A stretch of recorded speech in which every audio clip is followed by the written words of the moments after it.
नांदेड जिल्ह्यामध्ये विधिमंडळाच्या अंदाज समितीला जिथे जिथे भ्रष्टाचार अनियमितता आढळली ते शोधून कारवाई झाली पाहिजे असं माजी मुख्यमंत्री आणि खासदार अशोक चव्हाण यांनी म्हटलंय।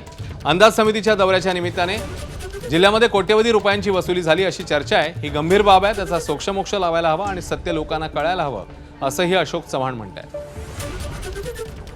आनंदाची बाब आहे। माझं तर म्हणणं एवढंच आहे की या समितीचा निष्कर्ष लोकांसमोर यावा आणि निष्कर्षामध्ये जिकडे अनियमितता असेल त्याची कारवाई झाली पाहिजे या मताचा मी आहे।